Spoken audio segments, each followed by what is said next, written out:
Today, South Africa stands at a turning point once again, a moment filled with both frustration and determination.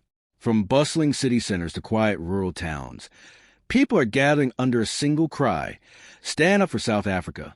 Speak up now. It's a powerful message that captures the mood of a nation tired of waiting for promises that never materialized. All over social media, the call is spreading, with ordinary citizens saying that President Cyril Ramaphosa and what they call the corrupt ANC leaders must go. This is not just another online trend or passing outrage. It's a reflection of years of disappointment, broken systems, and growing fear that corruption has become too deeply rooted in government to be ignored any longer. For many South Africans, life has become harder than it should be. Prices are up, electricity cuts are constant, and communities struggle with water shortages, unemployment, and crime. People feel like their daily struggles are invisible to those in power. The frustration has built up slowly over time, like pressure behind a dam, and now it's spilling into the streets. The protests forming under the banner, Stand Up for SA, are a response to that collective exhaustion, but also a desperate hope that citizens can still reclaim control over their country's future before it's too late. To understand how we got here, we have to look back at how the African National Congress, once a proud movement that liberated the nation from apartheid, found itself accused of betraying the very ideals it once stood for. The ANC's early years in government were marked by optimism, with leaders promising justice, equality, and opportunity for all. But over the decades, those promises began to fade as scandal after scandal surfaced. From the era of Jacob Zuma's state capture to the more recent Fela controversy surrounding Ramaphosa, corruption became not just a rumor, but a recurring theme in national headlines. Each revelation left citizens more cynical, more detached, and more convinced that real change would never come from within the ruling party. By 2024 and 2025, that disillusionment had reached breaking point. While Ramaphosa promised reform, investigations, and renewal within the ANC, many South Africans saw only slow progress and endless internal fighting. The gap between government leaders and the people grew wider, with many communities feeling completely abandoned. This is why movements like Stand Up for SA have found fertile ground. They tap into a growing sense that patience has run out, that citizens must take action themselves, peacefully but firmly, to demand accountability. Protest organizers describe their mission as a peaceful call for honesty and responsibility. They argue that corruption has stolen far more than money. It has stolen faith in democracy itself. Their message is simple: South Africa belongs to its people, not to politicians.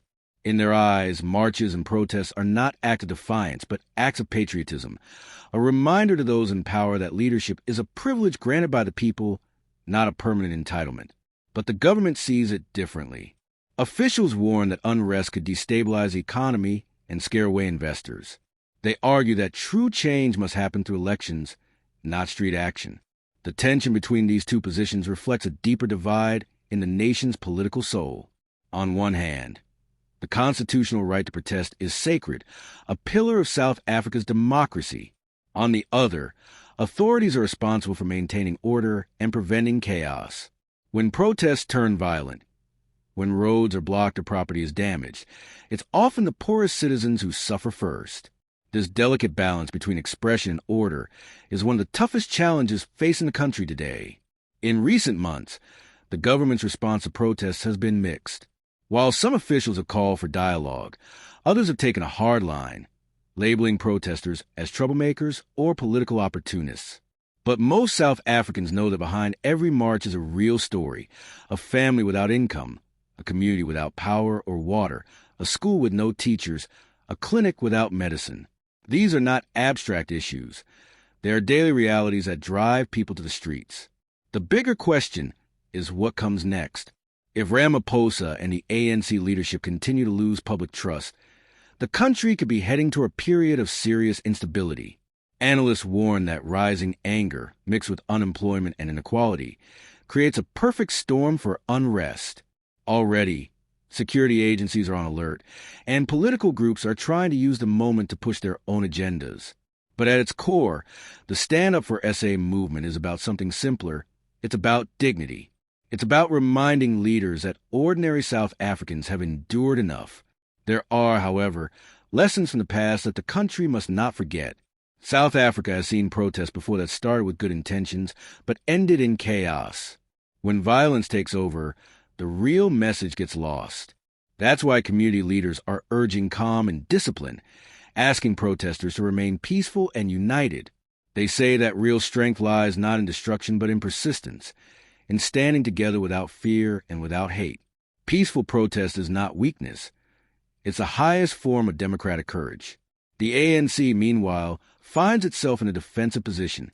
Even within its ranks, senior members like Michael Mbalula have admitted that corruption has eroded the party's image and shaken public faith. Ramaphosa's calls for renewal sound sincere, but many critics argue that his reforms move too slowly to make any visible difference. Every delay deepens the impression that the ruling party is protecting itself rather than cleaning itself up. Unless the president can show bold action, not just words, the calls for his resignation will only grow louder. In truth, the future of South Africa depends on what happens in the next few months. If the government chooses dialogue and reform, what remains constant is the power of choice, the choice between division and unity, between anger and purpose, between despair and hope. The nation stands at a crossroads where citizens must decide how to channel their frustration into something constructive. It is not enough to call for leaders to fall. South Africans must also demand a better system to replace them. A new culture of leadership must rise, one built on honesty, service, and humility. So as the chants grow louder and the banners rise higher, one truth stands clear. The fight for South Africa's future will not be won in backrooms or parliament halls alone. It will be won in the hearts of ordinary people who refuse to give up, who refuse to accept corruption as normal, who believe that their voices still matter. Every person who speaks up, who demands better, who stands firm for justice, they are shaping the next chapter of this nation's story. If you watch this far, it means you care about where South Africa is heading. So tell us in the comments, do you believe protests like this can make a difference? What changes do you want to see most from your leaders? And how do you think South Africans can unite without violence? Let's talk about it below. Don't forget to like this video if you support honest leadership and accountability. Subscribe for more stories and deep dives into the events shaping South Africa's future. Together, let's stand up for truth, for justice, and for the South Africa we all deserve.